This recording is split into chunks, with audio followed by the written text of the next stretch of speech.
Good morning, everyone, and welcome to HisFlame's Home of Crafts. Today we are going to be talking about the longtail cast-on. So this tutorial will walk you through the steps of a longtail cast-on and what you need to start your knitting project. So a longtail cast-on is usually used in projects that require less of a stretchy cast-on, or something that you're looking to increase stability on, or it can be used for stretchier projects, but you might want to cast on with a size or two larger needle for your cast on edge, just to create that little bit of extra stretch in your project. So we'll be covering some definitions of the cast on. I'll do a demonstration and then I'll talk you through the process. Let's get started. All right, so like I mentioned, we will be going through some definitions. So for the purpose, the tail of your yarn is the end of the yarn, and then you've got your working end. What you want to do is, your first step is to figure out how much of a tail you're going to need for your number of stitches that you're going to cast on. Because with a long tail cast on, you're going to start in the middle of the yarn and cast on using both your working end and your tail. Working end attached to your ball of yarn, your tail is the end of the piece of yarn. So you want to take your needle. In this case, I'm just using a DPN or double pointed needle for instruction's sake. To determine the length of tail that you would need, you can just wrap your piece of yarn around your needle. And I would do this, for example, 10 times. So 2, 4, 6, 8, 9, 10. And that would give you approximately the amount of yarn that you would need for your tail for 10 stitches. So then you can just double it, and we'll cast on 20. So I'm going to do a quick silent demonstration, and then I'll talk you guys through it.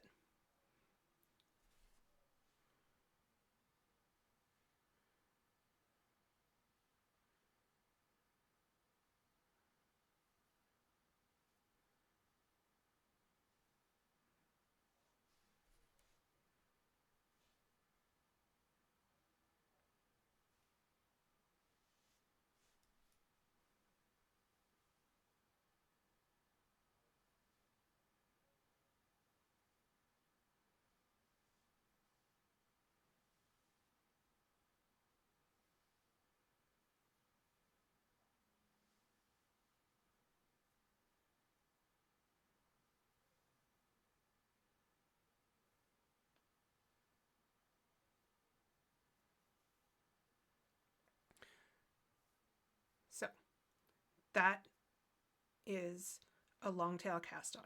Now to talk you through it, keeping an open hand, take your working yarn or your tail, run it up over your pointer finger, between your other fingers and your pointer, over your thumb, and you want the middle between your thumb and your pointer finger to be approximately that halfway point that you measured for the length of your tail. And then holding your fingers in a V, just grip the other two ends into your other three fingers. So you want your working yarn going over your finger and your tail going over your thumb. You'll then take your cast on needle, whether it's your project needle or that size larger, and placing it on top of your yarn, twist it down and up towards your finger just to create that first stitch. You can also do a slip knot here if you'd like. I prefer not to. From there, tip your hand up so that your needle is pulling the yarn down towards your palm, creating that loop over your thumb. Put your needle under the loop, up through, around towards the rest of your fingers to catch that piece of yarn that's your working yarn, and pull it back through that loop over your thumb. Then let go with your thumb, and I just bring it underneath, and then use my thumb to pull that same piece of yarn tight. And then just repeat that motion. So down towards your palm, up through the loop over your thumb, towards your fingers, and out to catch the working yarn, back through the whole loop over your thumb, and pull through. Pull down, up through the loop towards your fingers and around to catch the yarn, and through the loop over your thumb, and pull it through. Down, through the loop over your thumb, catch the yarn, pull it through. Down, through the loop, catch the yarn, and pull it through.